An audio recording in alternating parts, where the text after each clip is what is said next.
Ini kata kunci. Man arafa rabbahu. Siapa yang kenal Allah, maka istasghara, menjadi kecil di sisi karamih. Ada kata kuncinya, karam. Kemuliaan, kemurahannya. Karena Allah ini pemurah, Allah ini kaya. Maka kesalahan kita dianggap tidak salah. Tapi kenal dulu. Ada orang gak percaya kalau kita ingat Allah, Allah ingat kita. Kalau kita salawat ke Nabi, Nabi kenal kita. Ada yang gak percaya, Pak? Ya, aliran macam apa itu? Kolbunya sejahil apa itu? Nabi mengatakan, Man salla alaiya sallallahu alaihi asyara marrat. Yang salawat kepadaku sekali, Allah bersalawat kepadanya 10 kali. Orang yang mengucapkan salam kepada Nabi, Nabi mengatakan, Raddallahu alaiya ruhi. Allah kembalikan rohku. Fa'arudda hatta arudda alaihi salam. Selalu aku membalas salamnya. Berarti Nabi kenal gak? Nabi kenal. Dalam hadis yang sahih riwayat Imam Bukhari, ya, bahwa Nabi SAW mengatakan, Inna a'mal ummati uridat alaiya. Atau uridat alaiya a'mal ummati. Amal umatku ditunjukkan kepadaku. Nabi kenal sama kita.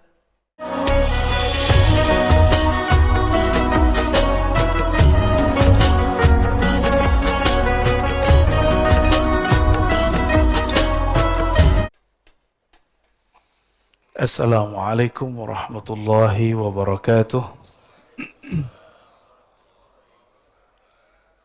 Alhamdulillah rabbil alamin. Wassalatu wassalamu ala sayyidil awwalin sayyidil akhirin Sayyidina Muhammad wa ala alihi wa ashabihi wa li baitihi wa zurriyatihi jama'in. Amma ba'du. Allahumma bika asbahna wa bika amsayna wa bika nahya wa bika namut wa ilaika an-nusyur. Bismillahilladzi la yadurru ma'a ismihi syai'un fil ardi wa la fis samaa'i was-sami'ul 'alim. Bismillahilladzi la yadurru ma'a ismihi syai'un fil ardi wa la fis samaa'i was-sami'ul 'alim. Bismillahilladzi la yadurru ma'a ismihi syai'un fil ardi wa la fis samaa'i was-sami'ul 'alim. نعوذ بكلمات الله التامات من شر ما خلق. نعوذ بكلمات الله التامات من شر ما خلق. نعوذ بكلمات الله التامات من شر ما خلق. اللهم نسألك خير هذا اليوم خير فيه خير بعده ونعوذ بك من شر هذا اليوم شر ما فيه شر بعده إنك أنت علام الغيوب. Amin ya rabbal alamin. Bapak Ibu, saudara sahabat karena Allah, insyaallah kita masuk ke kajian hikam.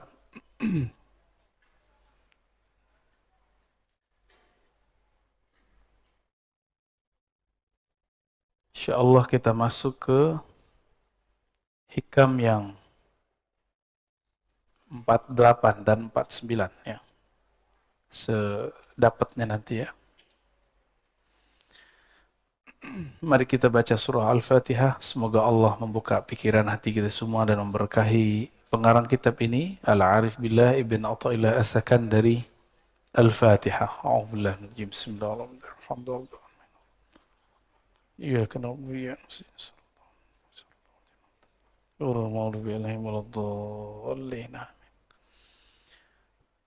Beliau mengatakan min alamati mautil qalb.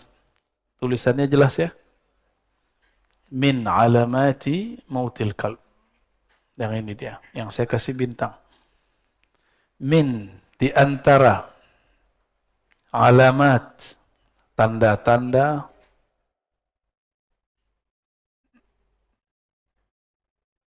alamat ini artinya tanda-tanda ya.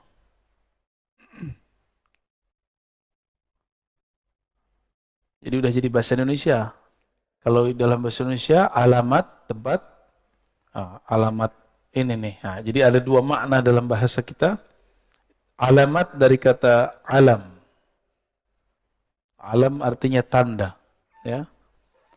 Di antara tanda-tanda mautil qalb, matinya kalbu. Jadi kalau kita ditanya kapankah kita mengetahui kalbu ini mati, kalbu sudah mulai ada indikasi dia bakal mati? Jawaban beliau ada dua. Yang pertama, adamul huzni. Tidak ada huzn. Masih ingat nama kitab La Tahzan? Nih, huzn. Kata bendanya huzn. Tidak ada rasa sedih ala ma fataka minal muwafaqat. Terhadap taat yang engkau luput mengerjakannya. Ala ma fataka, terhadap yang telah luput darimu minal muwafaqat. Daripada ketaatan. Ya, muwafaqat artinya ketaatan. Kita nggak tahajud atau nggak sempat witir, tapi nggak ada perasaan sedih. Bukan putus asa, sedih. Ya. Berarti kolbunya ada indikasi mati. Mati separuh lah, ya, mati seperempat lah. Ini mulai hati-hati. Apalagi yang disebut muwafaqat. Tahajud itu taatnya badan. Taat nafsiyah namanya. Muwafaqat, ya. Ada yang di badan. Ada yang di akal. Kajian-kajian yang bermutu, kuliah-kuliah yang bermanfaat, itu amal juga, taat juga, tapi taat akliyah. Kita tidak mengikuti kajian-kajian bermutu, kuliah-kuliah yang bermanfaat, dan tidak merasa menyesal, nggak merasa sedih, berarti akalnya mati, gitu, ya. Malam tadi witir nggak? Witir itu kalau di thariqat saya wajib, bukan fardu, wajib. Jadi saya membedakan fardu dengan wajib. Fardu 5 waktu. Kenapa disebut wajib? Karena Nabi SAW idza tarakahu qadah. Nabi jika meninggalkannya, Nabi mengqadanya. Dan mengqadanya lebih serius daripada salat-salat yang lain. Kalau salat yang lain itu masih ada opsi-opsi dari beliau. Dan wajib ini juga bisa diartikan sesuatu yang didisiplinkan. Jadi Nabi mengqada amal-amal sunnah yang sudah dibiasakan. Zikir pagi petang, ketinggalan nama kita, diqada enggak? Nah, zikir pagi petang ini sebenarnya ada tipsnya kalau kita lagi sibuk. Zikir pagi petang itu yang inti adalah subhanallah, alhamdulillah, la ilaha illallah, Allahu akbar, la haula wala quwata illa billah, salawat 100. Semuanya 100. Antum lagi sibuk 10-10. Sibuk juga, yaudah satu napas deh baca 7 kali. Ya. Subhanallah, alhamdulillah, la ilaha illallah. Yang penting ada zikirnya, pagi, sore, pagi, sore, pagi, sore. Tapi kita sesibuk apa sih? Hah? Kayaknya punya kesibukan apa gitu. Adakah sesuatu yang lebih menyibukkan dari Allah Subhanahu wa ta'ala? Apakah ada sesuatu yang lebih besar daripada Allah Subhanahu wa ta'ala? Saya capek, saya nggak sempat witir. Ya salah. Ya. Bisa capek-capek untuk dunia, tapi tidak mau berlelah payah untuk akhirat. Wajar kalau nanti di akhirat jadi miskin. Karena di dunia tidak mau kerja keras untuk akhirat. Orang yang malas-malas waktu mudanya, tuanya gimana? Ya kismin. Susah nanti, menyusahkan orang dia nanti. Orang-orang yang tidak belajar di masa mudanya, tuanya dia juga nyusahin orang alim. Tapi orang alim ini senang disusahin. Ya. Seperti orang tua senang kalau anaknya manja. Selama dia masih sanggup. Tapi, apakah itu berlanjut terus? Maka wajar Al-Quran itu nggak bicara ibtaghi minad dunya, ibtaghid dunya. Enggak, cari dunia, enggak ada ayatnya. Yang ada cuma ibtaghi fima atakallahu daral akhirah. Yang kamu cari akhirat, yang kamu berlelah, bersusah payah itu akhirat.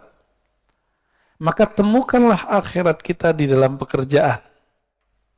Saya sering menyebutkan, Bapak Ibu, temukan akhirat di dalamnya. Ada akhirat di dalam kerja kita. Tahmu di dunia, jangan kamu lupa. Nasib. Nasib bahasa Arab artinya jatah. Al-Quran cuma mengatakan, jangan lupa. Bukan berarti 50-50. Ini banyak juga ustadz nih nggak ngerti bahasa Arab, coba-coba nafsir. Ini dalil 50% akhirat, 50% dunia. Itu mentafsir dengan hawa nafsu. Dalam Al-Quran, siapa yang mentafsir birra'yihi, falitabawwa maq'adahu minan nar. Yang mentafsir sesuai dengan ra'yunya, hawa nafsunya, maka siap-siap tempat duduknya dari neraka. Ya, dari api. Hawa nafsu itu bisa hawa nafsu diri, hawa nafsu kelompok. Ini hati-hati nih. Ini hari tanggal berapa? Ini banyak juga orang lagi rame nih. Saya sudah jelaskan di banyak kesempatan dan saya nggak mengulang di sini ya. Dan nanti jangan ditanyain nih Pak Mirwan ya.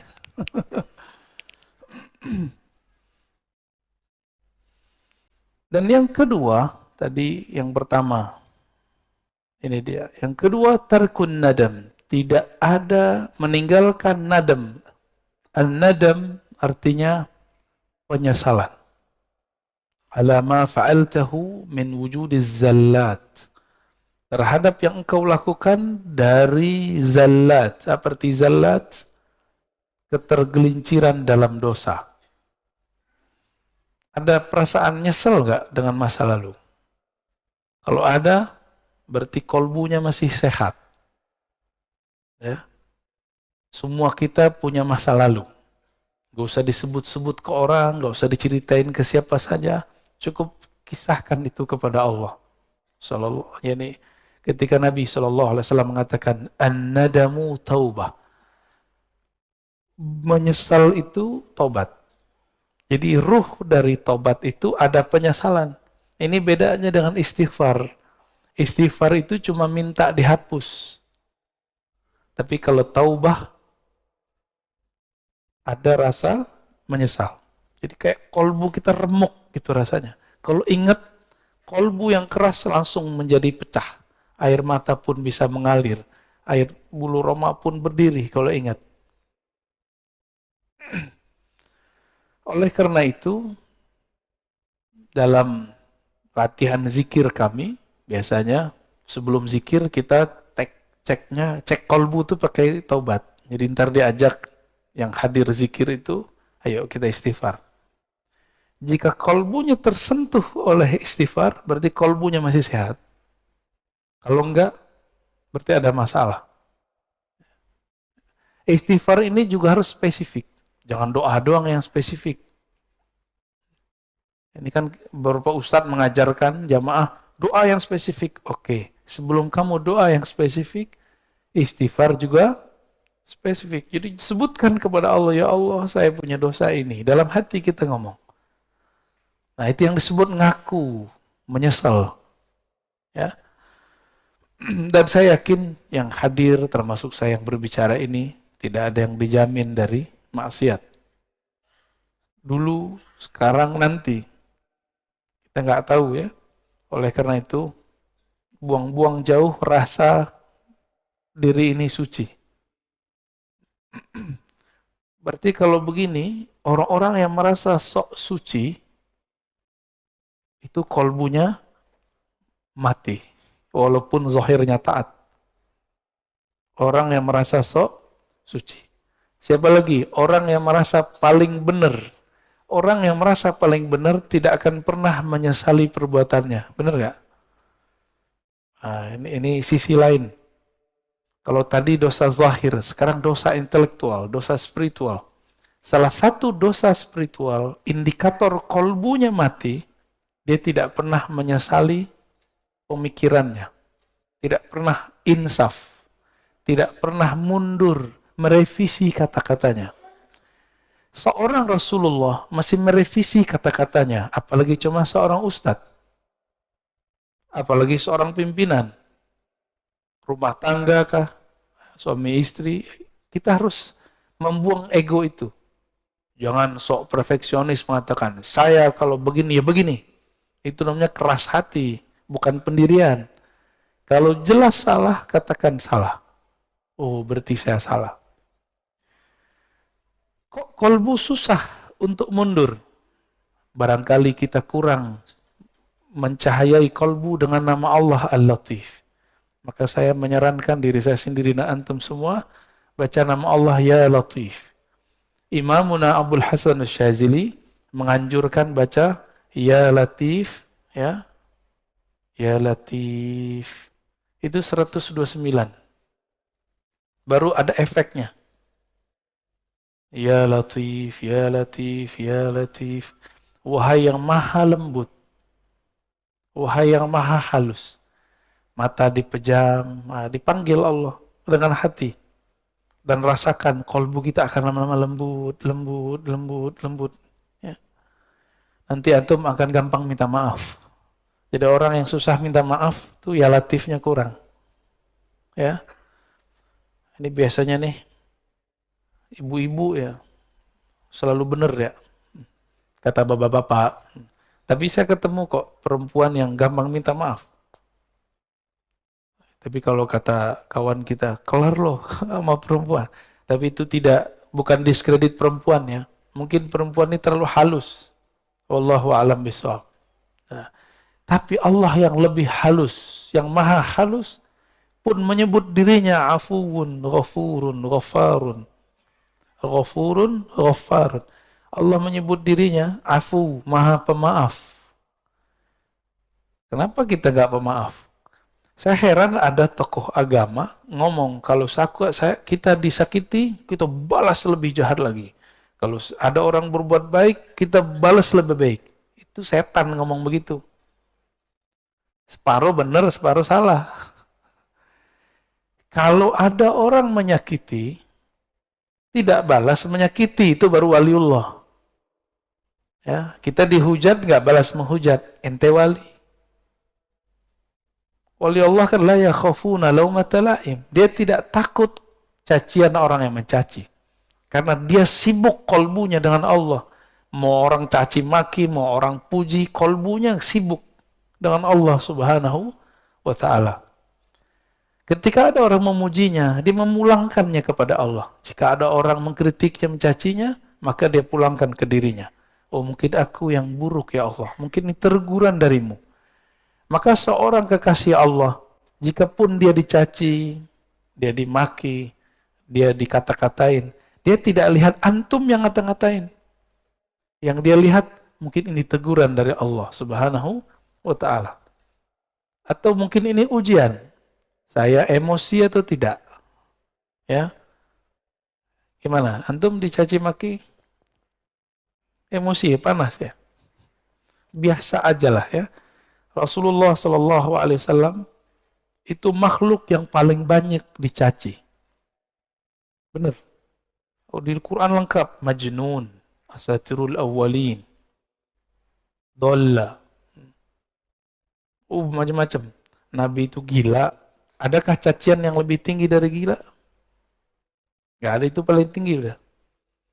Agak rendah dikit, asatir, awwalin. Suka mendongeng. Rasulullah ini suka membawa kisah-kisah masa lalu. Bahkan itu menjadi perintah di Quran. Waqsusil qasasa. Bagi mereka ini dianggap sebagai dongeng. Dongeng apa lagi nih, gitu ya. Terus kalimat berikut, la ya'zum az-zanbu 'indaka 'azmatan tasudduka an husnil dhanni billah. Nah, ini beliau lagi ngasih harapan ya. La ya'zumu az-zamb. Tidaklah dosa itu jadi besar. 'azmatan, benar-benar besar, tasudduka an husnil dhanni billah. Jika engkau menghadapkannya dengan husnuzan kepada Allah Subhanahu wa ta'ala. Fa inna man 'arafa rabbahu istasghara fi janbi karamihi zanbah. Orang-orang yang kenal Allah, maka di sisi Allah dosanya jadi kecil. Ini ilustrasinya gini. Kalau kita punya cucu, punya anak, punya saudara, punya teman, nyenggol di jalan, atau jatuhin gelas di rumah, dia tamu kita, tamu teman lama, atau anak sendiri, jatuh gelas, digambar nggak? Minta ganti nggak? Anak sendiri, atau teman dekat, tamu. Tapi kalau bapak lagi masuk ke resto, ibu lagi masuk ke resto, mecahin gelas, ganti nggak? Karena nggak kenal. Transaksinya, saya beli, ya saya bayar, saya jual, gitu. Nggak kenal, coba kalau kenal, digratisin nggak? Gratisin. Beberapa kali kita makan di mana, digratisin. Pos mau bayar, udah ada yang bayarin pak. Ternyata sohibnya. Ya. Ternyata sohibnya di samping kita nggak kenal. Tapi dia kenal. Kenal sama teman-teman saya. Nggak jadi bayar. Enak, tapi jadi nggak enakan. Mau datang lagi, wah nggak bayar nih. Jika kita kenal seseorang, dia berbuat salah, kita maafkan. Jika kita hubungannya, kita penjual, dia pembeli, kita gratiskan. Kalau antum kenal Allah, sorga Allah nggak jual, Allah kasih. Tapi orang yang tidak kenal Allah, dia memikirkan, dia membayangkan bahwa dia sedang beli surga. Ya, antum mau beli surga dengan salat subuh tadi yang nggak khusyuk itu, ya, dengan zikir-zikir yang kacau balau itu, dengan tahajud yang tidak disiplin, mau beli surga, yakin? Dengan sedekah yang terbersit, ingin ditambahkan 70 kali, 700. Sholawat, pengen beli mobil. Yang kayak gitu mau beli surga. Ngaca dulu kita ya. Kita ini selalu berpikir kepada Allah itu transaksional. Betul, Allah itu kadang-kadang berbicara kepada hamba dengan cara transaksi. Hal adullukum ala tijaratin tunjikum min adzabin alim. Tapi ini bukan tijarah bisnis antara makhluk dengan makhluk. Ini kita dengan Khalik. Maka kata tijarah di situ jangan diartikan bisnis. Jangan diartikan transaksi. Saya beli surgamu ya Allah dengan sholat. Ngaca dulu. Kita bisa tahajud karena Allah yang membangunkan. Benar nggak? Benar. Atau antum bangun sendiri? Cobain aja alarm 10 kali. Kalau Allah bilang nggak bangun, nggak bangun. Benar? Beberapa kali kita begitu. Nabi SAW sendiri pun tidak memiliki dirinya. Ketika beliau katakan kepada Bilal, "Hai Bilal, tolong jaga." Bilal mengatakan, "Siap." Karena ini lagi di luar, lagi habis perang. Lupa mengatakan insya Allah.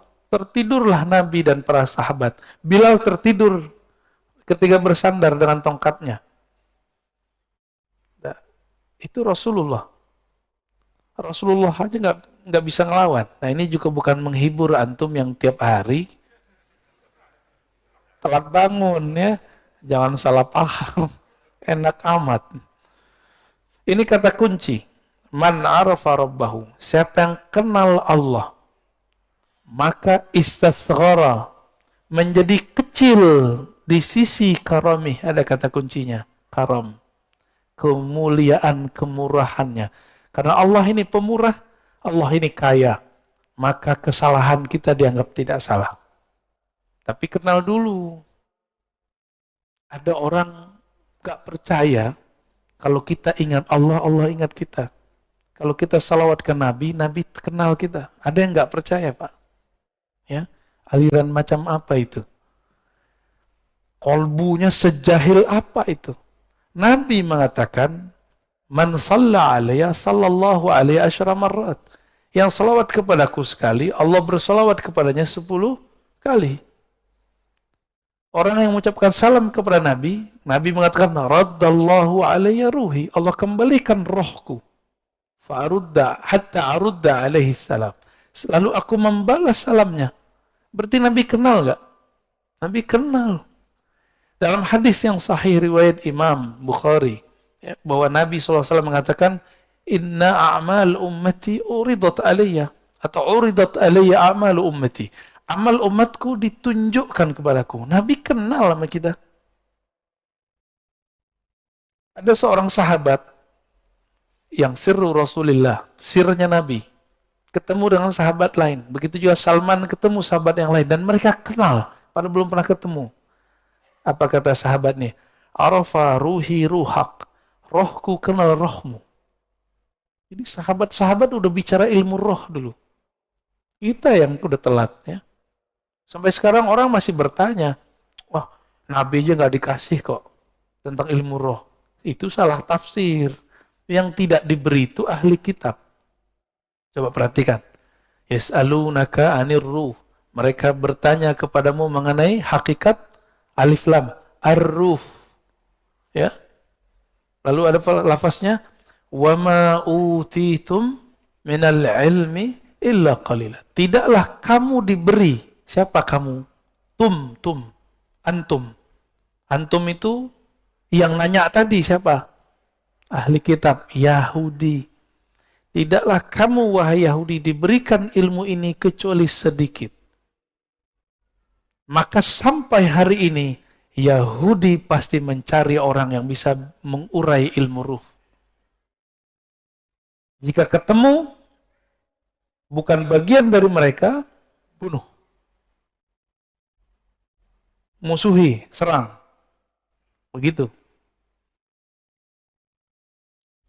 Diserangnya bagaimana? Oh, sekarang cara mereka menyerang pakai orang dalam.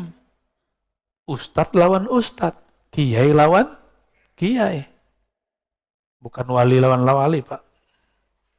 Wali setan lawan wali Allah ya. Ya. Kalau wali Allah nggak mungkin perang dengan sesama wali Allah. Sayyidina Umar dilaporkan oleh orang bahwa ada sahabat Rasulullah Ahlul Badar mabuk-mabuk. Udah dijilid itu dipukul. Terus orang ini mengatakan, yang lapor, wahai Umar, ya Amirul Mukminin, laknat saja dia. Kata Umar, ente boleh hukum dia secara fisik, tapi tidak boleh melaknatnya. Fa innahu yuhibbullaha wa rasulah. Dia sangat cinta kepada Allah dan Rasulnya.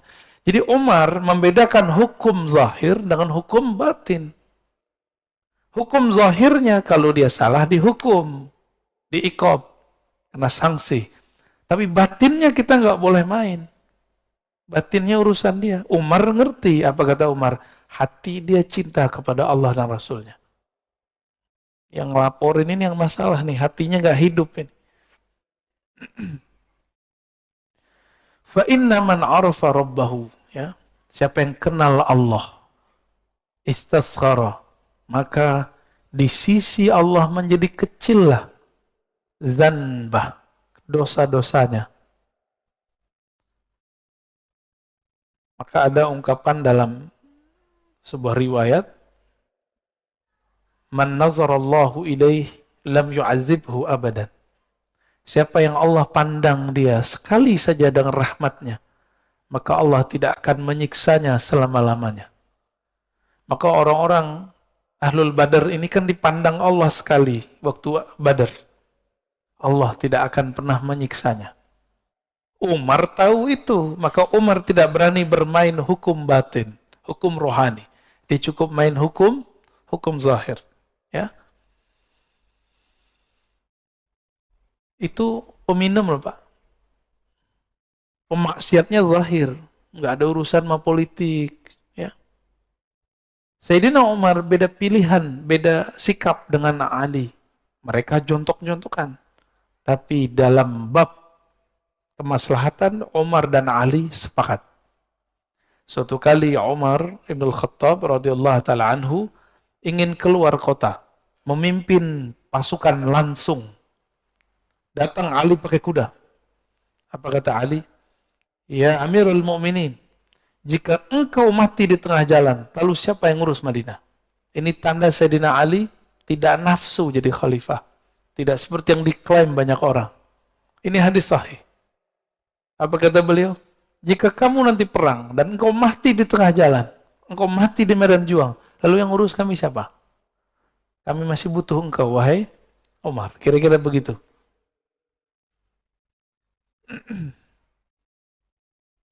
Jadi orang beda politik, tapi untuk maslahat bisa sama. Antum sudah berapa tahun nih beda politik, kok sampai sekarang masih tengkar aja? Ya? Katanya ngaji hikam, ya. Ngaji hikam tapi hati masih keras. Lembutinlah hati sedikit ya. Baik.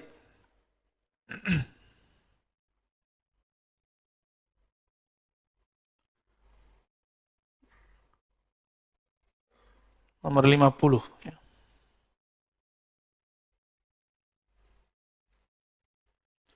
La saghirata, tidaklah dianggap dosa itu kecil idza qabalaka adluh, jika engkau datang kepada Allah lalu dia menuntutmu dengan keadilannya. Jadi jangan pernah minta keadilan Allah. Ini kayaknya ada yang minta-minta keadilan Allah ya. Ada yang berani minta keadilan Allah? La saghirata, tidak disebut dosa kecil jika Allah menanggapimu dengan keadilannya. Jadi jangan pernah mengatakan, Allah nggak adil nih. Jangan pernah ngomong gitu. Kok kita yang kena corona? Kok zaman kita yang kena corona? Gitu. Jangan ngomong gitu ya. Orang yang berbicara seperti itu berarti nggak kenal Allah. Bahwa Allah itu sudah banyak memberi rahmat untuk kita. Allah itu sudah banyak maafin kita lah Pak. Di zaman dulu satu dosa itu langsung diikop. Sekarang udah berapa kali dosa kita lakukan Allah nggak langsung ikop. Maka ini Allah kasih kesempatan supaya tidak mengulang kembali. Kalaupun terulang, balik aja lagi ya. Jangan kemudian putus asa. Tidak ada kata putus asa kepada Allah. Ini dia, adil. Oleh karena itu, Imam Abul Hasan Al-Asy'ari mengatakan, mintalah rahmatnya. Jangan engkau pernah minta keadilannya. Minta rahmat Allah, maksudnya gini, saya dengan sholat saya tadi, saya nggak yakin Pak bisa masuk surga. Kalau Allah nih hitung-hitungan adil dengan kita, Allah akan bilang, kamu sholat aja nggak khusyuk, terus minta surga. Dibuang Pak. Pasti dibuang. Kemarin makan minum, baca doa nggak? Beneran? Lupa kan? Di awal sama di akhir. Itu aja lupa. Allah itu pengen selalu diingat.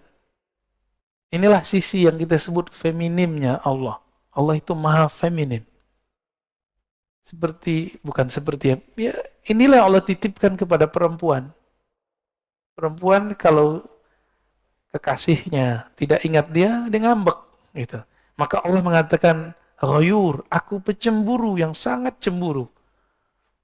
Jadi jangan coba-coba minta Allah pakai keadilannya, tapi mintalah Allah dengan kemurahannya.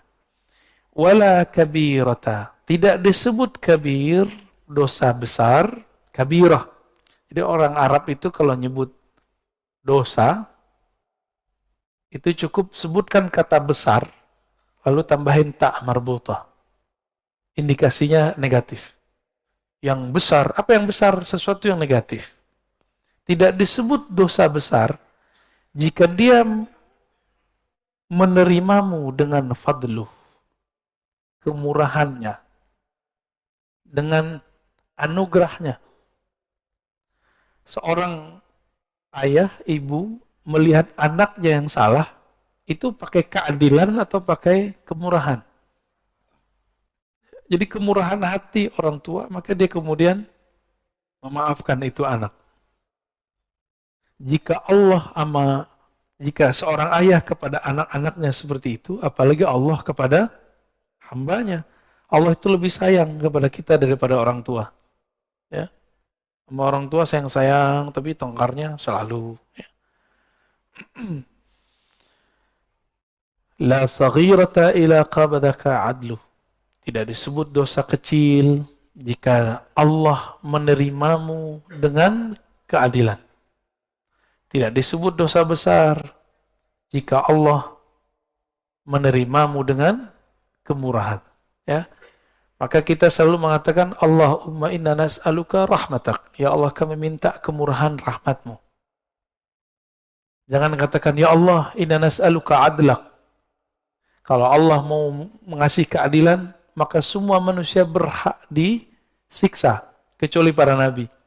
Hanya para nabi lah yang betul-betul adil, dan para wali. Tapi para aulia pun mengatakan kami ini pendosa. Nabi pun mengatakan kami ini pendosa. Seorang nabi mengatakan tidaklah masuk surga seseorang kamu kecuali dengan rahmatnya, bukan dengan keadilannya. Kalau dengan keadilan ditimbang dulu amalnya. Nah, ini rahasia sebenarnya. Kalau Allah ingin memasukkan seseorang dalam surga dengan keadilannya, maka Allah akan menimbang dengan detail, dengan rigid. Tapi kalau Allah sudah ingin memasukkan seseorang ke dalam surga, maka orang itu ditimbang, dihisap, tidak rigid. Ini yang disebut dalam hadis. Wa yuhasabu, dalam Quran juga ada, wa yuhasabu hisaban yasira. Maka Nabi sampai di ayat itu berdoa, Allahumma hasibna hisaban yasira. Dan di akhirat, si hamba dihisap dengan hisap yang yasir, yang ringan, yang mudah. Jadi kalau kita,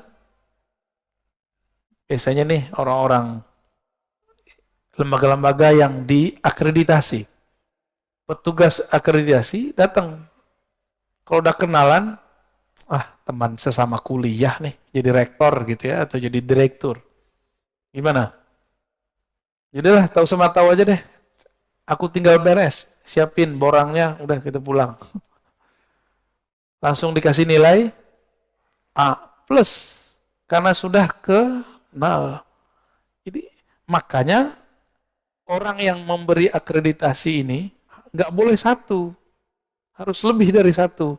Supaya ketika dia kenal, dia memberikan kemurahannya tanpa objektif, harus ada juga yang galak-galak dikit gitu. Ya. Beruntunglah kalau punya lembaga, lalu yang melakukan akreditasinya kenal. Ada juga yang lucu. Ada seorang kepala sekolah, dia udah ketakutan, akreditasinya belum benar. Tahu tim akrediturnya dulu adalah siswa dia yang sekarang sudah jadi doktor. Ya, cium tangan ketemu, ya beres. Ya, nggak ada masalah, Pak. Langsung nilainya A. Kenapa? Cukuplah saya bukti bahwa sekolah ini bagus, kata anaknya. Wallahu a'lam bis-shawab.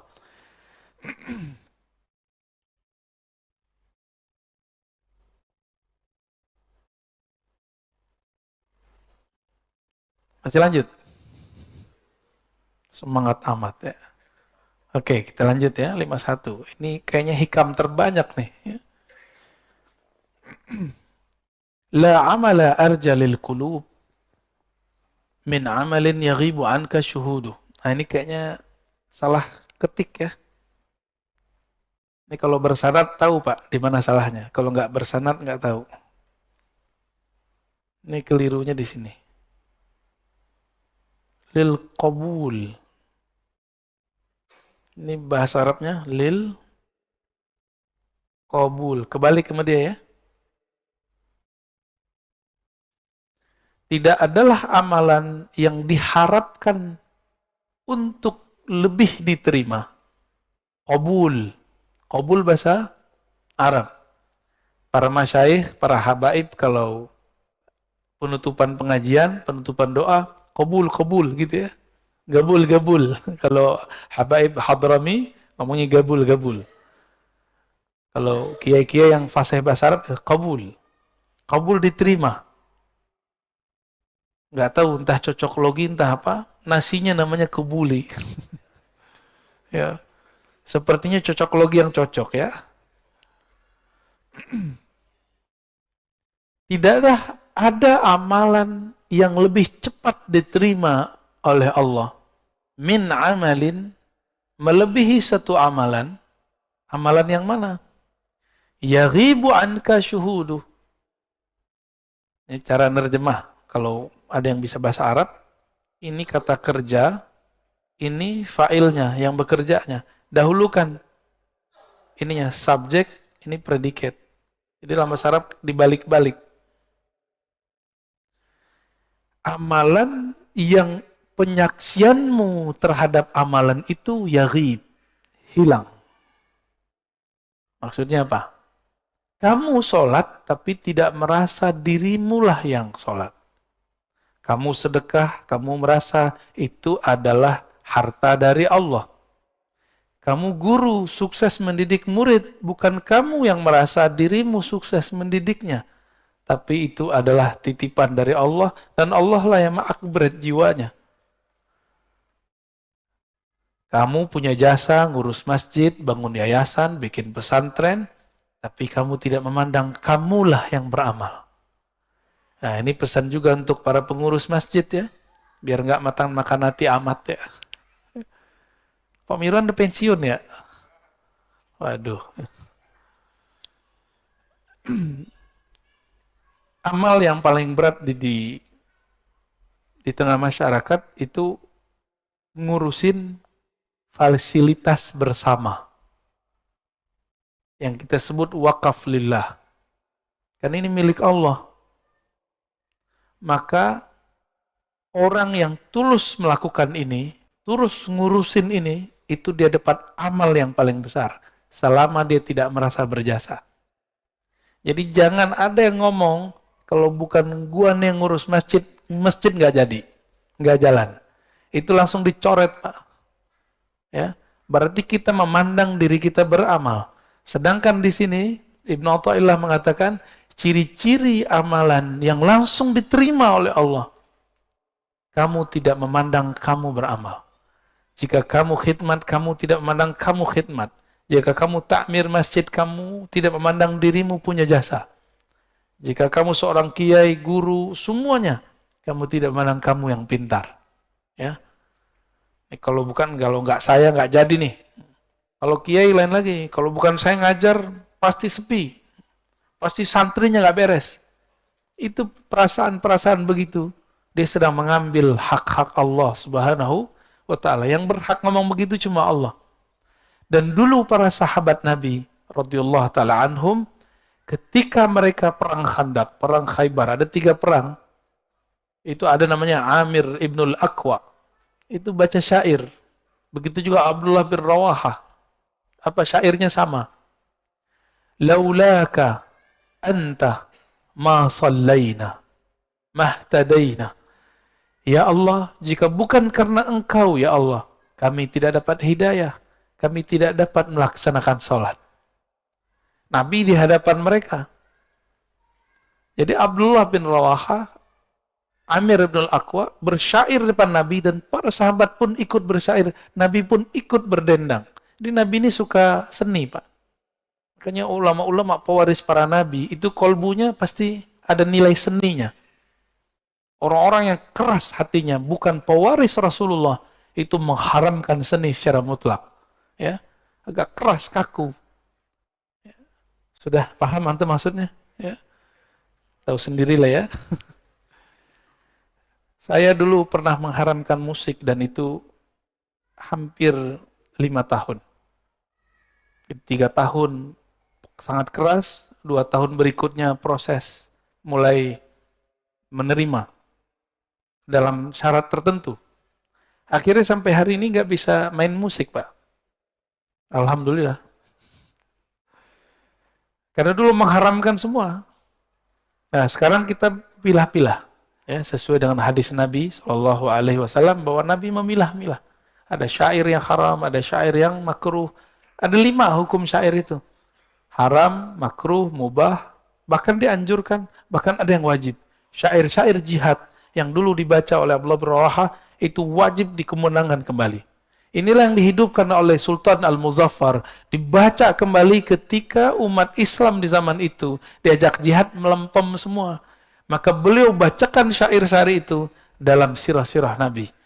Inilah awal maulid Nabi di tengah umat Islam Sunni, bukan dari Syiah. Ya, ini masjid ini ada maulid nggak kemarin? Ada. Alhamdulillah. Ya. Wa yuhtaqaru 'indaka wujuduh. Dan dianggap remeh di sisimu wujud amalmu. Nah, ini ciri-ciri orang yang amalnya diterima dua aja. Dia tidak memandang beramal dan memandang jasa-jasanya kecil. Dua aja. Nah, kita masuk yang mana? Ya. Saya kaget di beberapa masjid itu pengurus-pengurus lama itu ngomong, Ustadz, naik tuh alisnya. Kalau bukan karena saya, ini masjid tidak jadi. Ya salah. Ini masjid Allah. Ente nggak ada juga Allah jadiin ya. Cuma nggak mungkin saya ngomong begitu sama dia kan. Ya tersinggung dia. Sebenarnya saat itu saya tersinggung.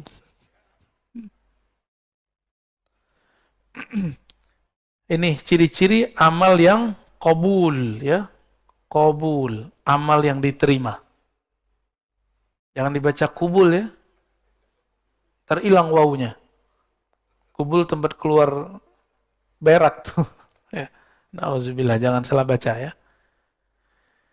Inilah yang disebut dalam ilmu ma'rifatullah fana fillah. Yang orang sering nyebut fillah, bener gak? Gaya, kayak ngerti aja ya. Sering nyebut begini gak? Fillah, lillah, billah. Kalau nggak ngerti, gue jangan baca lah, malu kita. Ya, lillah aja, gampang. Fillah jangan sebut.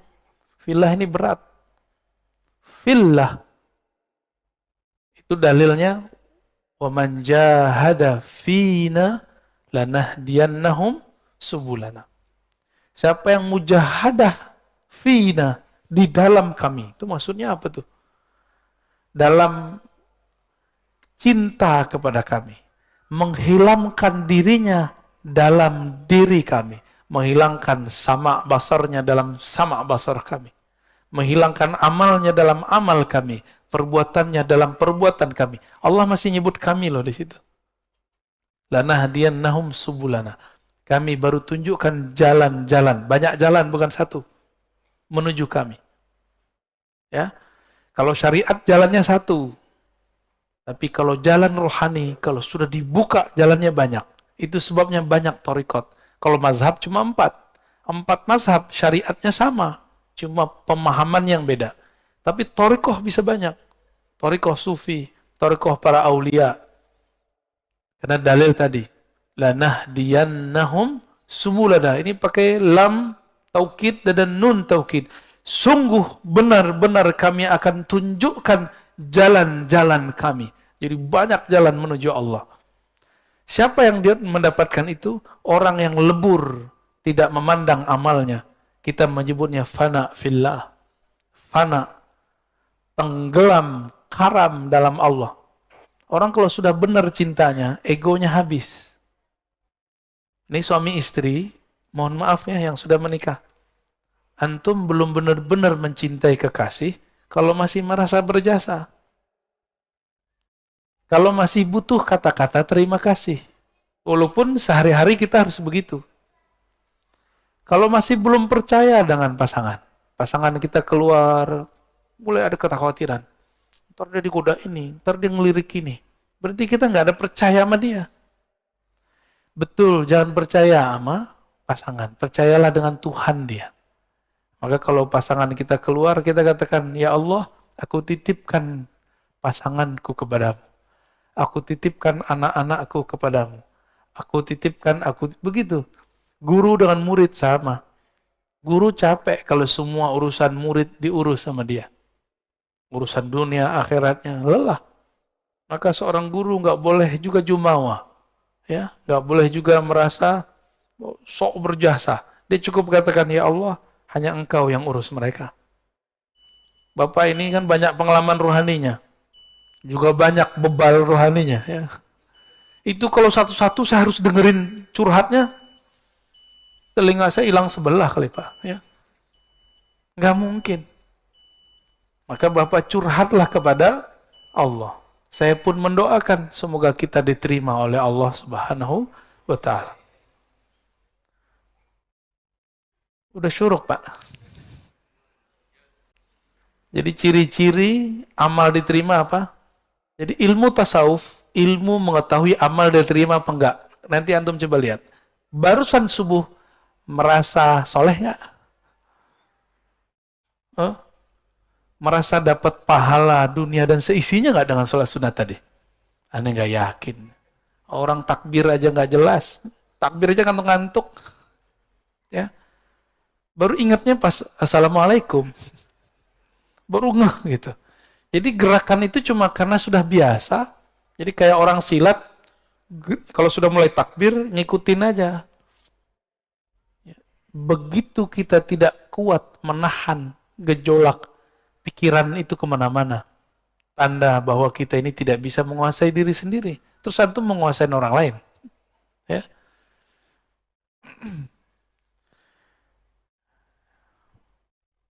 Kita tambahlah dikit ya. Innama awrada alaika al-warid. Ini ada istilah namanya warid.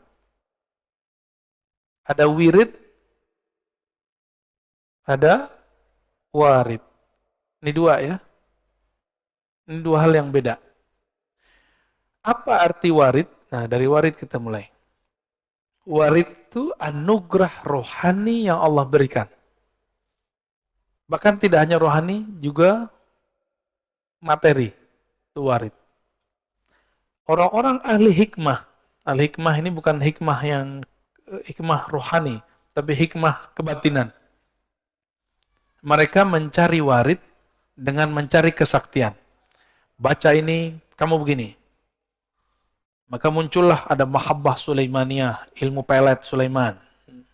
Bacanya ayat, supaya orang tunduk. Apalagi, ada namanya pukulan sakti. Itu dibaca ke tangan, inna batsya rabbika lasyadid. Tembus.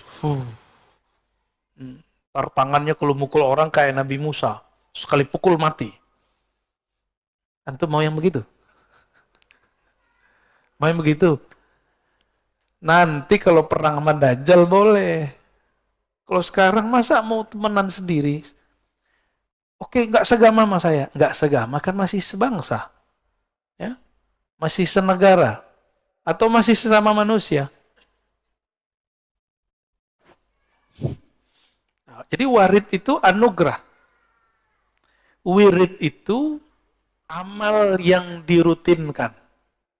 Apa arti wirid? Nah, warid bisa jadi bukan berarti kesaktian ya. Bisa kesaktian, bisa kesejahteraan, tapi itu zahir. Baca waqiah supaya harta melimpah. Saya mau tanya sama antum, kalau antum gak baca waqiah, rezeki udah ada belum?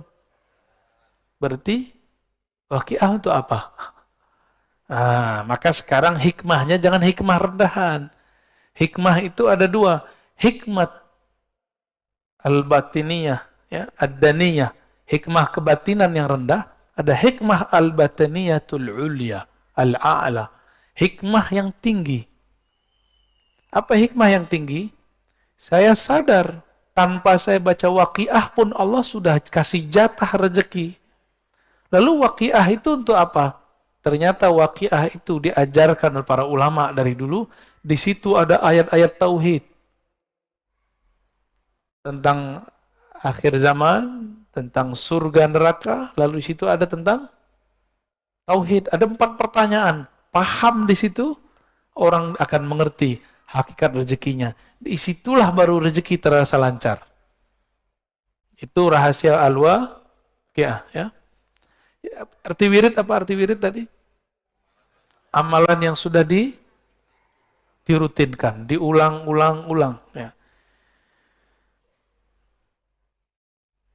Orang awam berpikir saya beramal lalu saya diberi anugerah. Tapi orang yang kenal Allah berpikir anugerah itu turun sehingga saya dapat beramal. Beda. Karena ada anugerah nikmat batin dari Allah, nikmat Islam, iman, ihsan, kita bisa bangun dan kita bisa ngaji pada pagi ini. Benar. Jadi antum bisa bangun pagi ini itu karena 3 nikmat tadi, Islam, iman, ihsan. Kalau nggak ada nikmat ihsan, nggak akan tahan. Ya. Bangun jam berapa tadi Pak? Ada yang jam 2, ada jam 3. Ya. Yang ini tadi itu ngantuk-ngantuk gitu. Jam 1 dia bangun tadi itu. Mau nemenin saya jam 1 dia bangun. Paling jauh nih Pak, nggak tahu. Antum ada yang lebih jauh nggak? Bekasi. Hah? Bekasinya nggak tahu, ujung kali ya. Jadi kita diberikan nikmat. Dengan nikmat itu kita bisa taat. Ini rumus orang arif billah, orang kenal Allah. Tapi kalau orang jahil billah, dia taat, merasa taat, lalu dengan taat itu dia merasa dapat nikmat. Ini kalau saya nggak sholawat nih, masjid nggak rame. Ada yang ngomong gitu nggak? Hah? Ini pesantren kalau saya nggak baca Quran nih, nggak ada cahayanya. Cahaya itu turun dahulu ke dalam hatimu, baru kamu bisa baca Quran. Jangan dibalik. Karena nur itu jatuh ke dalam kolbumu, barulah kamu bisa bangun di pagi ini. Baru bisa kemudian mendengarkan taklim. Kira-kira seperti itu ya. Jadi jangan GR. Nah, maka dikatakan di sini, innama aurada alaikal warid.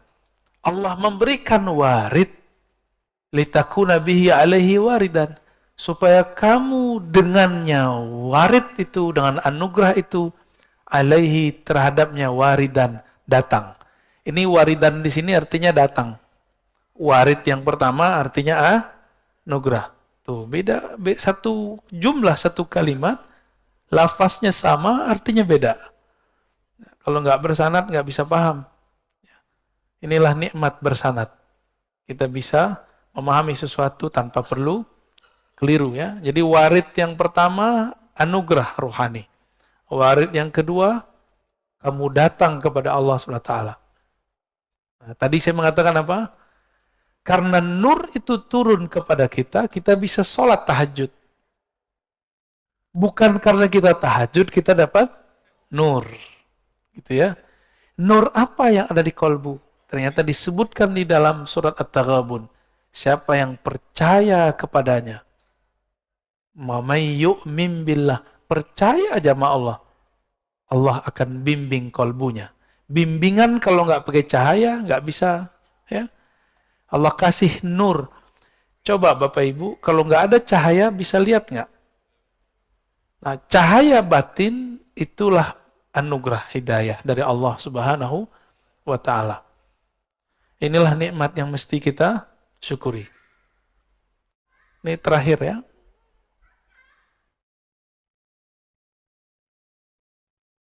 Aurada alaikal warida.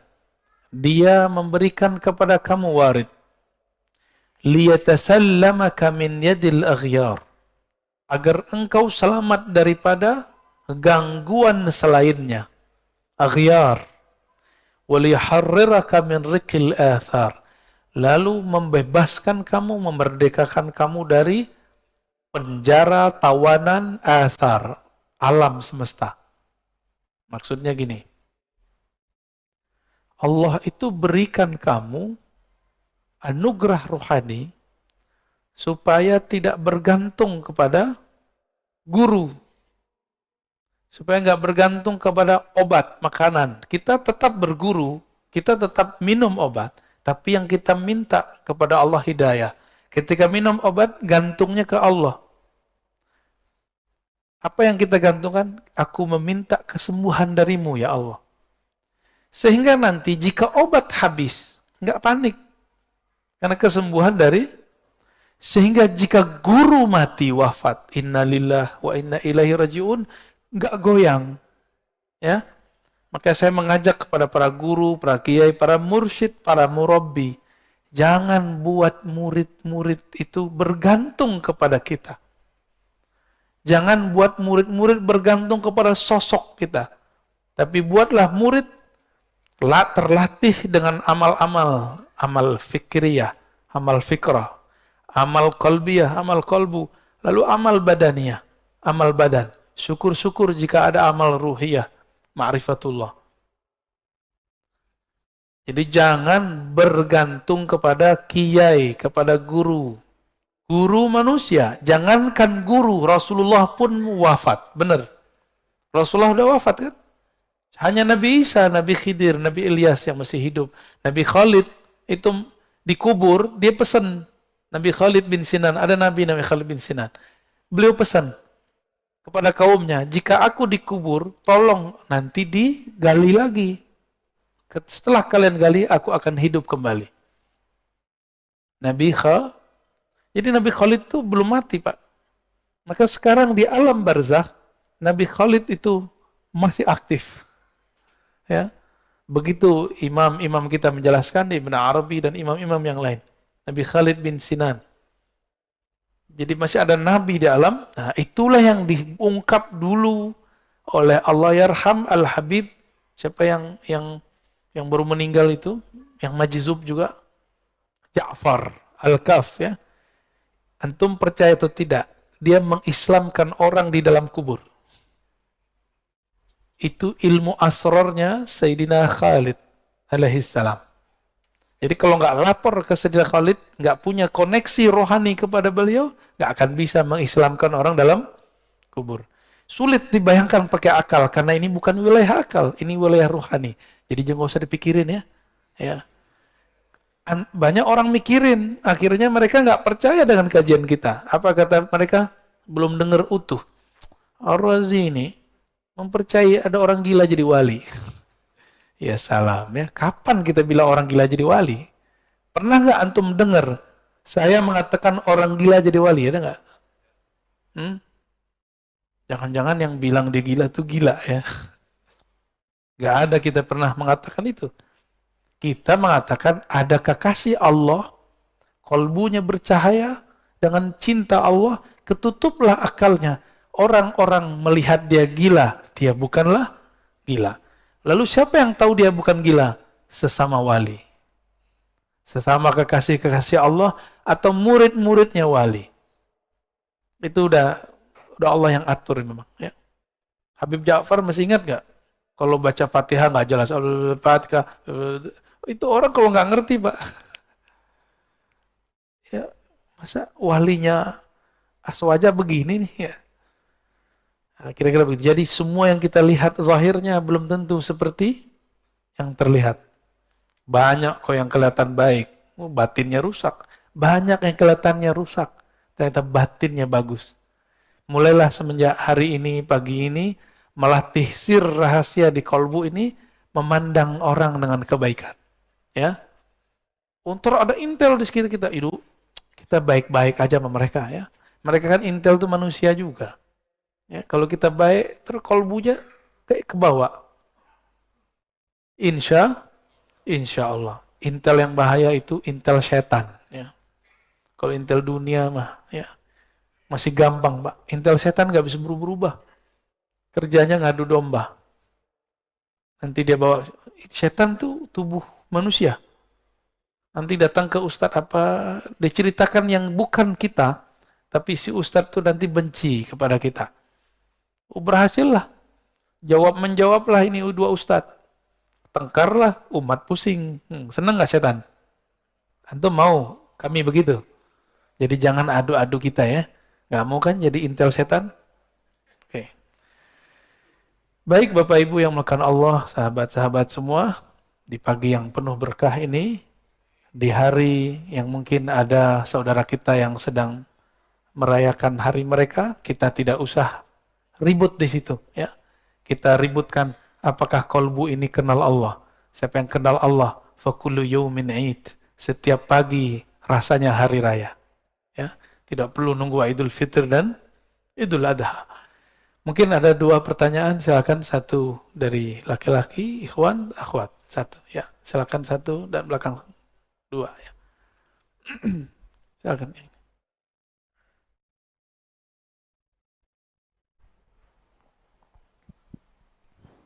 Bismillahirrahmanirrahim. Assalamualaikum warahmatullahi wabarakatuh. Assalamualaikum.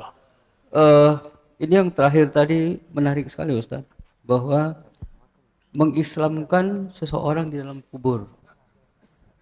Eh, Sementara kita tahu bahwa seseorang yang telah meninggal itu putus, kecuali ada 3.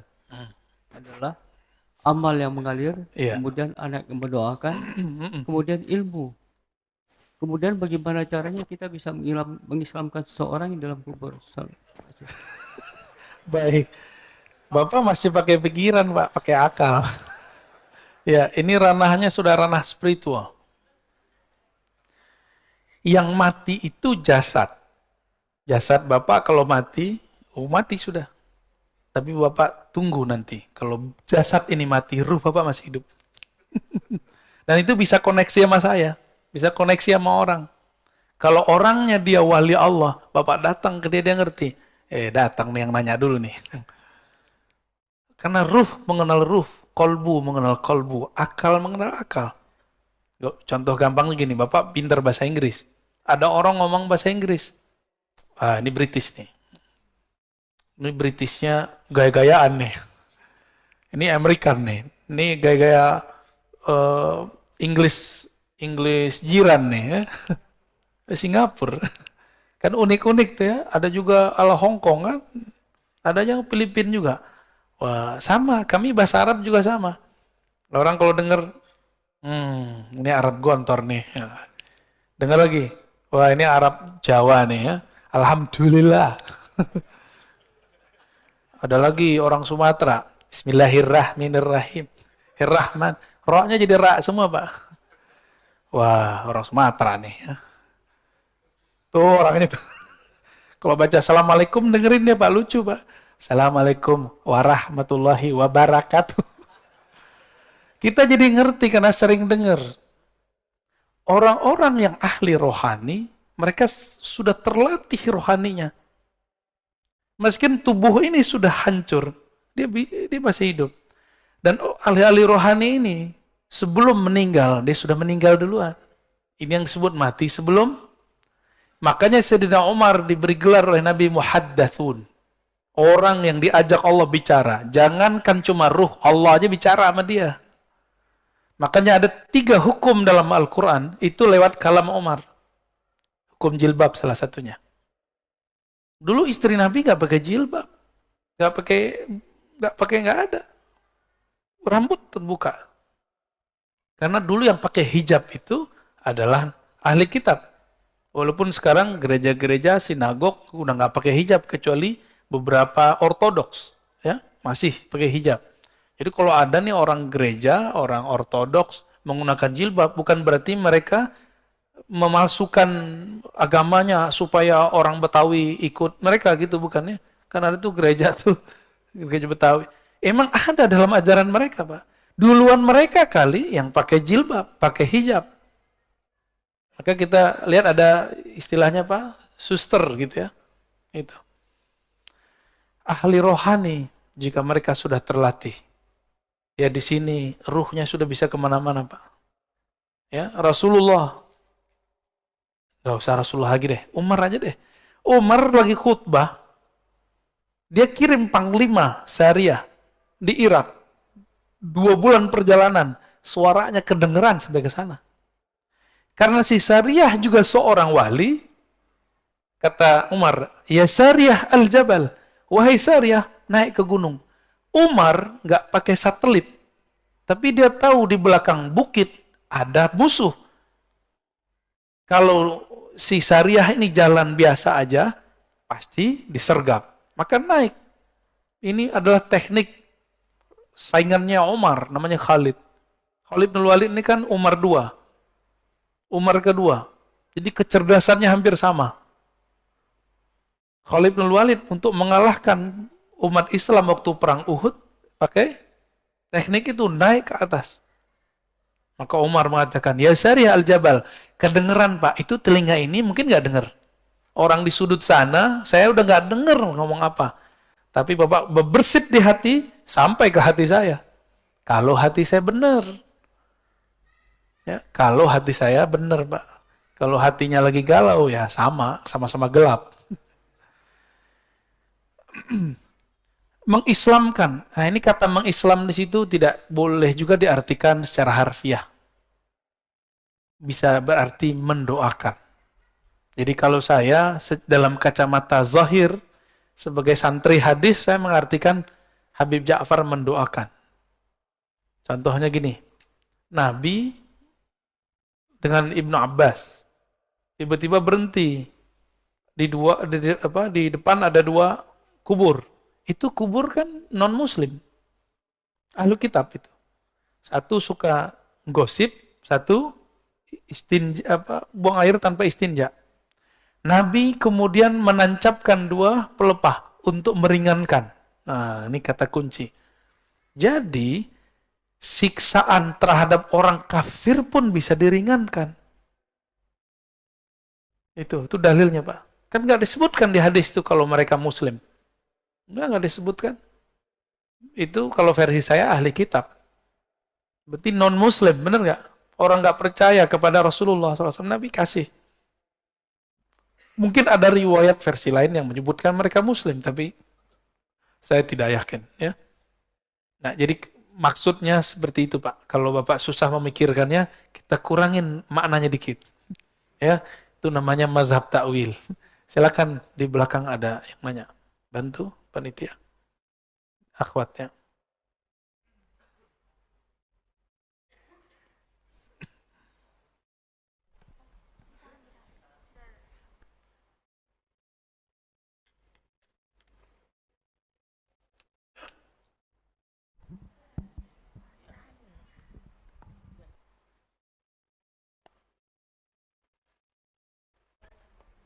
Assalamualaikum warahmatullahi wabarakatuh. Waalaikumsalam warahmatullahi. Terima kasih yang diberi kesempatan kepada saya. Alhamdulillah. Semoga sehat Buya. Amin. Sekeluarga. Amin. Amin. Ada yang mau saya tanyakan. Ini juga dengan teman-teman saya, bukan atas pertanyaan pribadi. Yang pertama, apakah memang belajar zikir itu harus ditalkin? Dan oleh siapa nanti ditalkinnya? Misalkan kami ini teman-teman ada niat ke sana. Karena ada yang mengatakan tidak usah seperti itu, cukuplah zikir yang setelah sholat kan ada, sudah itu aja. Nggak mesti seperti itu banget, seperti itu, ada tanggapan. Nah, itu pertama. Yang kedua, bagaimana Buya mensikapi perjuangan Habib Rizik itu, seperti itu. Pak Mirwan yang jawab tuh. Oke, baik. Itu saja. Terima kasih. Assalamualaikum warahmatullahi wabarakatuh. Assalamualaikum warahmatullahi wabarakatuh. Yang pertama, yang kedua kalau sempat ya. Yang pertama tentang talqin. Nggak usah lah gitu-gitu amat. Nah, itu karena dia belum tahu rahasia talqin. Ya. Kalau kita mau tanya masalah zikir, jangan dengerin komentar orang awam. Atau ustadz yang awam dalam zikir. Ustadz ini kan juga ada spesialisasinya. Ada yang spesial sholawat. Ada maulidan mulu. Ya, talqin gak pernah. Ada yang cuma bid'ahin talqin mulu sama sholawat. Itu ada juga. Yang ngerti talqin, orang bersanad, karena talqin itu ada sanadnya kepada Rasulullah Sallallahu Alaihi Wasallam. Dalil talqin di Quran ada. Fa'lam annahu la ilaha illallah. Itu dalil talqin. Apa arti talqin? Memberi bimbingan, memberi pengajaran kepada orang mengenai hakikat la ilaha. Talqin ini ada dua, talqin ilmu, talqin zikir. Quran ada namanya metode talqin. Benar. Jadi sebenarnya kita sudah dapat talqin Quran. Kalau nggak ditalqinkan Quran oleh guru, kita nggak akan bisa baca Quran. Jadi Bapak Ibu ini dari dulu bisa baca Quran karena ditalkinkan. Talkin itu beliau baca, kita ngikut. Abatasa, kita ulang. Abatasa, itu talkin baca Quran, talkin ilmu. Ya, atau nggak usah belajar ya. Yaudah di rumah aja, baca Iqra sendiri di rumah ya. Baca Quran sendiri di rumah. Jadi orang-orang komentar begini, dia nggak ngerti apa yang sedang dia komentari. Saya udah sering menyampaikan ini, tolong diingat-ingat, wala taqafu ma laysa laka bihi ilm. Surat Al-Isra. Jangan kamu komentar, jangan berpendirian terhadap hal-hal yang kamu tidak mengerti. Ilmu itu pengetahuannya sudah jelas. Ujung pangkalnya, dalilnya apa. Kalau tidak katakan, oh saya nggak mengerti talqin apa, gitu aja. Ya. Yang kedua, di dalam hadis ada hadis Muslim, Nabi mengatakan, laqinu mautakum la ilaha illallah. Talkinkan mauta. Apa arti mauta? 3 maknanya. Orang yang akan mati, yang sedang mati, yang sudah mati. Yang ngomong Imam Ibnu Rif'ah. Diulang oleh Imam Nawawi, diulang oleh Imam Subki, diulang oleh imam setelah mereka. Ada 3 makna ya. Apa aja? Ini bakal mati nggak? Berarti wajib talqin. Yang kedua, sedang. Yang ketiga, ya dalam riwayat Imam Ibnu Abi Syaibah, Nabi ditanya, bagaimana untuk orang hidup wahai Rasulullah? Nabi mengatakan, lebih baik, lebih baik. Jadi mending kita dapat talqin masa-masa hidup daripada dapat talqin nanti waktu sakarat. Siapa tahu nggak bisa dengar. Udah pernah lihat orang sakarat belum? Dia nggak bisa dengar. Dia melihat tapi bukan kita. Dia ngelihat nggak tahu kemana ngelihat. Dia ngambil nafas tapi nafasnya sudah tersengal-sengal. Apalagi dalilnya? Dalilnya banyak. Ada di riwayat Imam Ahmad, Imam Tabarani, bahwa Nabi SAW mentalkin Ubadah bin Samit, mentalkin Sayyidina Ali, mentalkin sekelompok sahabat. Ada talqin jama'i, berjamaah. Ada talqin furoda ya, sendiri-sendiri. Nggak tahu nih ahwalnya datang kapan nih saya mentalkin di sini. Tapi beberapa kawan sudah ya. Karena mereka mau ngikutin baca ya Hayyu ya Qayyum setiap hari dengan jumlah yang sudah saya sebutkan ya. Mungkin pada iri kali ya, waktu saya ke Martapura langsung talqin.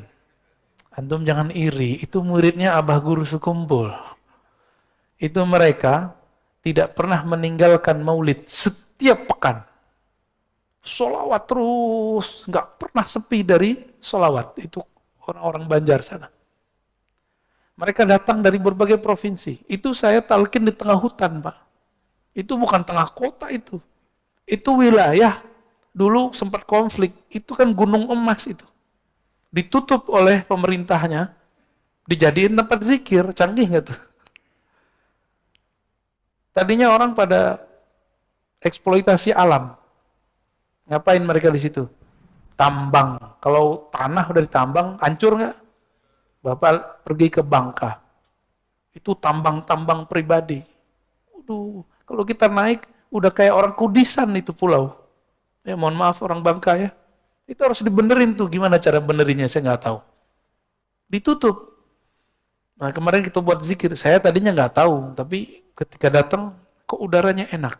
Masih banyak kunang-kunang. Tahu kunang-kunang?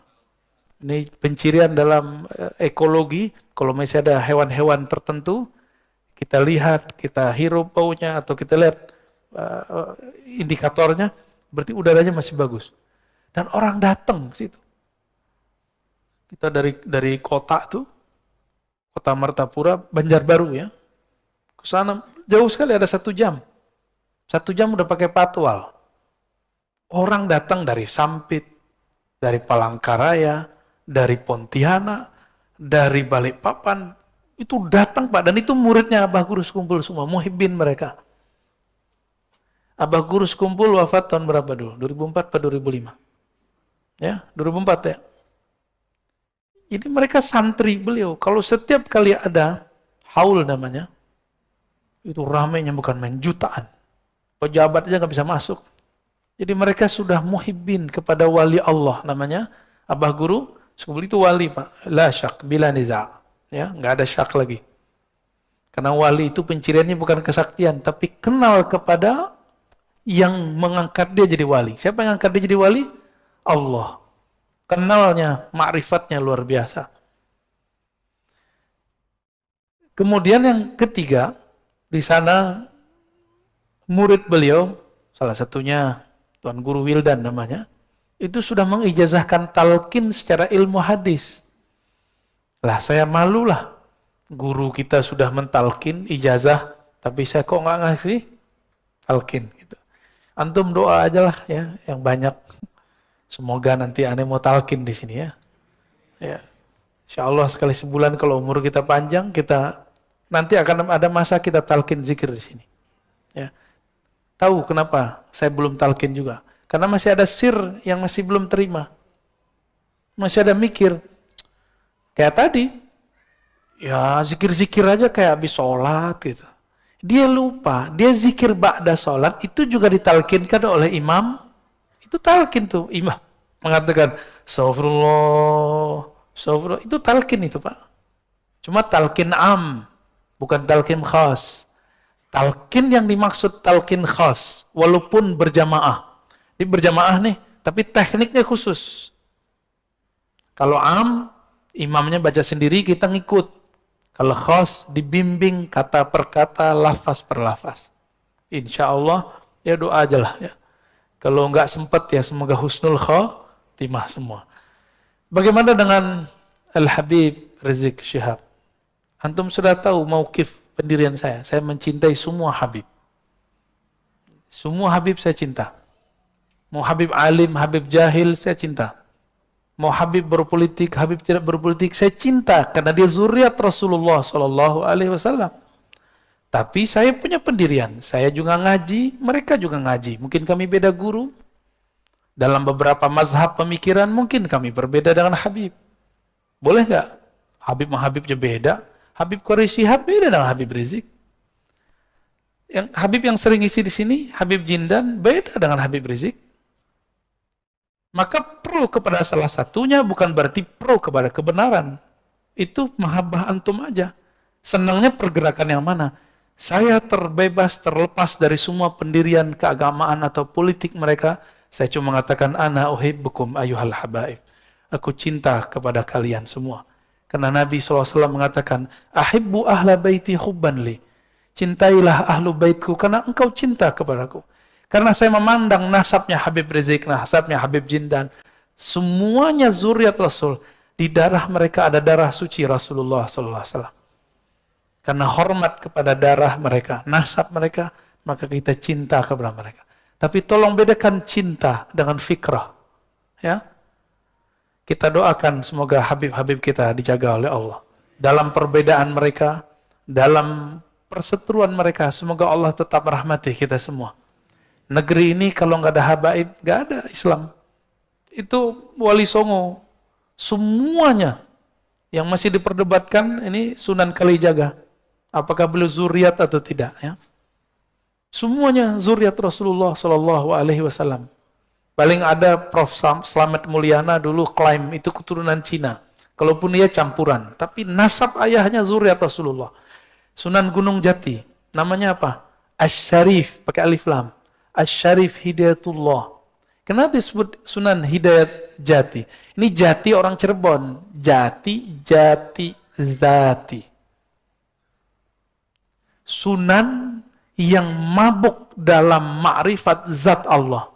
Maka nama beliau Sunan Hidayat. Hidayat zat Allah. Itu maksudnya. Itu bukan cocok logi Pak. Beliau nggak pernah nanam pohon jati. Nggak ada. Salah paham itu. Ya. Nama asli beliau Asy-Syarif Hidayatullah. Asy-Syarif keturunan Hasan. Ada Syekh Jumadil Kubra. Ada Maulana Malik Ibrahim. Ada Maulana Ibrahim As-Samarkandi. Itu Ibrahim aja ada dua. Di Tuban itu ada namanya Maulana Ibrahim As-Samarqandi. Hampir semua kiai-kiai tua di Jawa keturunan beliau. Makanya Gus itu tadi bukan Gus, Gus itu Sayyid aslinya. Raden itu artinya Sayyid. Dan ternyata Paku Buwono keberapa? Ke-9 keberapa? Itu masih zuriat.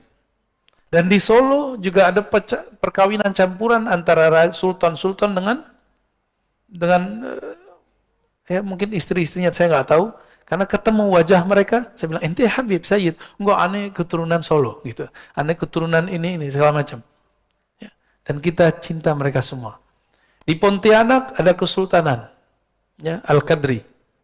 Itu zuriat Rasulullah. Sampai ke Ambon, baik Ambon Selatan, Ambon yang sekarang, ataupun Halmahera, itu zuriat Rasulullah SAW. Itu mau kemana? Yang bikin kesultanan dulu di negeri ini, Kesultanan Banten, Sultan Hasanuddin, itu zuriat Syarif Hidayatullah. Ya? Mau apa lagi? Semuanya masih zuriat. Jadi kalau kita ini kurang ajar sama mereka, takutnya Rasulullah murka sama kita. Dan yang paling berat, bahwa nasab Nabi ini adalah pencirian Imam Mahdi. Maka ciri-ciri pengikut Dajjal di akhir zaman ini tidak percaya Habib. Bahwa mereka keturunan Rasulullah sallallahu alaihi wasallam, ya. Maka antum yang cinta dengan Habib Rizik, saya juga cinta Habib Rizik. Antum yang cinta Habib Jindan, saya juga cinta Habib Jindan. Apalagi guru-guru mereka, Al-Habib Omar, ya. Ada di Jawa Timur Habib Taufik. Tapi saya juga cinta dengan Habib Quraisy Shihab. Ya. Terus tiba-tiba orang kayak antum yang nggak kuliah S1, S2, S3, tafsir seperti beliau, berani mengomentari tafsirnya. Ngaca dulu. Yang paling lucu LC, baru S1 berani komentarin profesor doktor. Pak Quraisy Shihab itu S1, S2, S3-nya tafsir. Penafsiran dia yang sekarang itu hasil dia ngaji di Al-Azhar. Jika berbeda, cukup katakan, oh saya kurang cenderung kepada tafsir Pak Quraisy, saya senangnya tafsir fulan, gak apa-apa. Tapi jangan menghujat, sok-sok pinter, ya. Nanti dihisap semua loh, hati-hati. Dulu saya begitu Pak. Dulu saya termasuk yang menghina Quraisy Shihab. Saya dulu menghina beliau. Ternyata kualat. Disuruh jadi host, jadi MC. Waktu seminar. Di situ kita kenal beliau, Masya Allah orangnya tawadu sekali. Sangat-sangat tawadu. Ya. Negeri ini dibangun dulu beberapa persennya oleh zuriat Rasulullah SAW. Maka kalau sekarang mereka berbeda, ya karena memang dari dulu mereka berbeda. Kita doakan Habib Rizik, semoga Allah jaga dia. Semoga beliau segera keluar. Semoga nanti tambah adem. Ya. Semoga nanti para Habib kita pergerakannya bertambah mesra. Amin ya rabbal. Untuk para habaib, mari kita bacakan Al-Fatihah. A'udzubillahi bismillah. Iya kenapa? Shiratal ladzina an'amta 'alaihim ghairil maghdubi 'alaihim waladdallin. Amin. Demikian Bapak Ibu, ya. Saya tidak berbicara politik, tapi di belakang politik aja. Semoga kajian ini diberkahi Allah, kita yang hadir semuanya dipandang dengan ridhonya, dengan rahmatnya. Amin ya rabbal alamin. Mohon maaf atas salah dan kurangnya. Allahumma salli ala nabiyyina Muhammad. Subhanakallahumma wa bihamdika asyhadu an la ilaha illa anta astaghfiruka wa atubu ilaik. Assalamualaikum warahmatullahi wabarakatuh.